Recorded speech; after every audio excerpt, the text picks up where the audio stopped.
इसी शहर के रेलवे स्टेशन पर एक भिखारी रहता था। वो वहां आने जाने वाली रेलगाड़ियों में बैठे यात्रियों से भीख मांगकर अपना पेट भरता था। एक दिन जब वह भीख मांग रहा था तो सूट बूट पहने एक लंबा सा व्यक्ति उसे दिखा। उसने सोचा कि यह व्यक्ति बहुत अमीर लगता है, इससे भीख मांगने पर यह मुझे जरूर अच्छे पैसे देगा।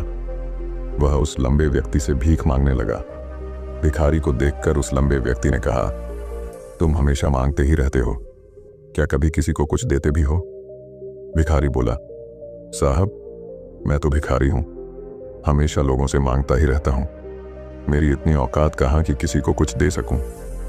लंबा व्यक्ति बोला, जब किसी को कुछ दे नहीं सकते तो तुम्हें मांगने का भी कोई हक नहीं है। मैं एक व्यापारी हूं और लेन देन में ही विश्वास करता हूं।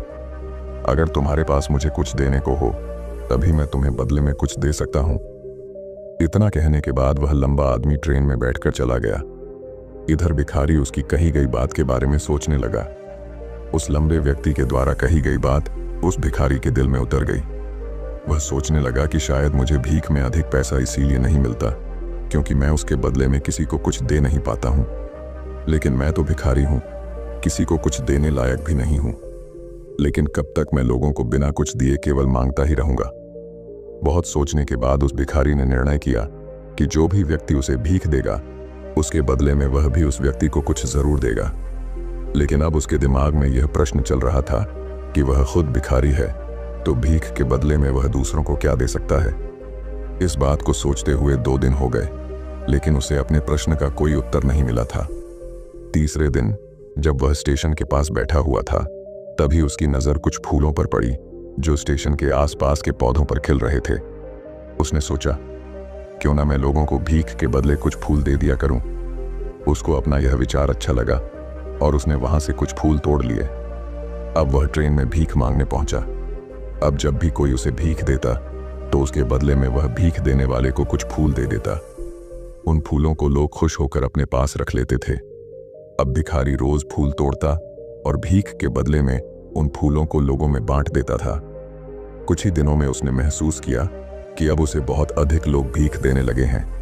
वह स्टेशन के पास के सभी फूलों को तोड़ लाता था। जब तक उसके पास फूल रहते थे तब तक उसे बहुत से लोग भीख देते थे, लेकिन जब फूल बांटते बांटते खत्म हो जाते तो उसे भीख भी नहीं मिलती थी। अब रोज ऐसा ही चलता रहा। एक दिन जब वह भीख मांग रहा था तो उसने देखा कि वही लंबा व्यक्ति ट्रेन में बैठा है जिसकी वजह से उसे भीख के बदले फूल देने की प्रेरणा मिली थी। वह तुरंत उस व्यक्ति के पास पहुंच गया और भीख मांगते हुए बोला, आज मेरे पास आपको देने के लिए कुछ फूल हैं, आप मुझे भीख दीजिए तो बदले में मैं आपको कुछ फूल दूंगा। उस लंबे व्यक्ति ने उसे भीख के रूप में कुछ पैसे दे दिए और भिखारी ने कुछ फूल उसे दे दिए। उस लंबे व्यक्ति को यह बात बहुत पसंद आई। वह बोला, वाह क्या बात है, आज तुम भी मेरी तरह एक व्यापारी बन गए हो। इतना कहकर फूल लेकर वह लंबा व्यक्ति अपने स्टेशन पर उतर गया। लेकिन उस लंबे व्यक्ति द्वारा कही गई बात एक बार फिर से उस भिखारी के दिल में उतर गई। वह बार बार उस लंबे व्यक्ति के द्वारा कही गई बात के बारे में सोचने लगा और बहुत खुश होने लगा। उसकी आंखें अब चमकने लगीं। उसे लगने लगा कि अब उसके हाथ सफलता की वह चाबी लग गई है जिसके द्वारा वह अपने जीवन को बदल सकता है। वह तुरंत ट्रेन से नीचे उतरा और उत्साहित होकर बहुत तेज आवाज में ऊपर आसमान की तरफ देखकर बोला, मैं भिखारी नहीं हूं, मैं तो एक व्यापारी हूं, मैं भी अमीर बन सकता हूं।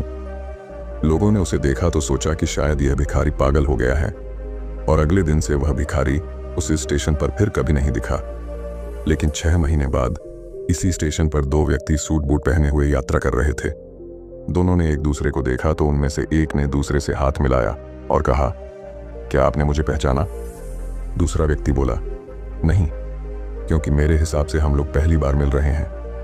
पहला व्यक्ति बोला, नहीं, आप याद कीजिए, हम पहली बार नहीं बल्कि तीसरी बार मिल रहे हैं। दूसरा व्यक्ति बोला, मुझे याद नहीं, वैसे हम पहले 2 बार कब मिले थे?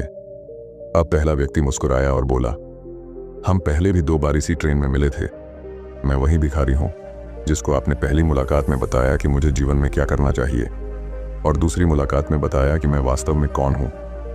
दूसरा व्यक्ति मुस्कुराया और अचंभित होते हुए बोला, ओह, याद आया, तुम वही भिखारी हो जिसे मैंने एक बार भीख देने से मना कर दिया था और दूसरी बार मैंने तुमसे कुछ फूल खरीदे थे।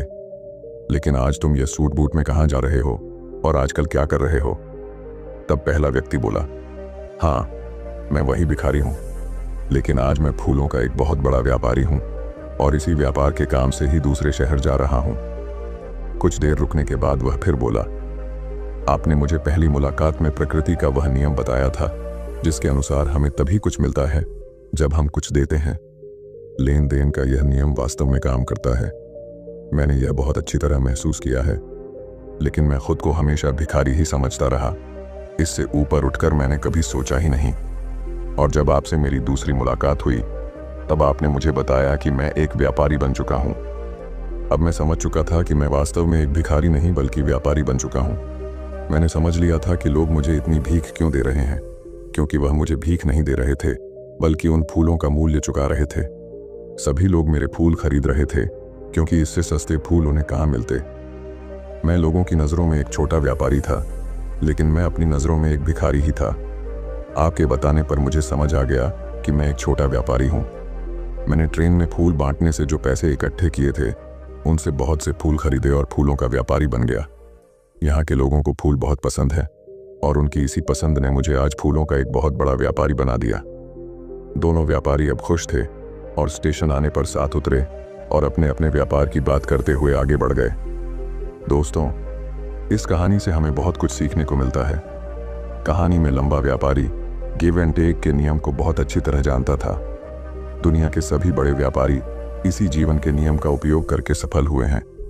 इस फॉर्मूले को उसने भिखारी को भी बताया। भिखारी ने इस प्राकृतिक नियम को अपना लिया और इसका असर उसके जीवन में साफ दिखाई देने लगा। उसने अपनी सोच बदली और उसकी जिंदगी बदल गई। यह कहानी हमें बताती है कि हम यदि अपनी सोच बदल लें तो कुछ भी हासिल किया जा सकता है। यदि हम खुद को छोटा समझते रहेंगे तो हम हमेशा छोटे ही बने रहेंगे। बड़ा बनने के लिए हमें अपनी सोच को बदलना होगा और खुद के बारे में बड़ा सोचना होगा। कहानी का सार यह है कि सफलता आपकी सोच में छुपी होती है। खुद का आत्मसम्मान जगाइए, अपनी सोच को बड़ा बनाइए और देखिए कैसे आप सफलता के शिखर पर पहुंच जाते हैं।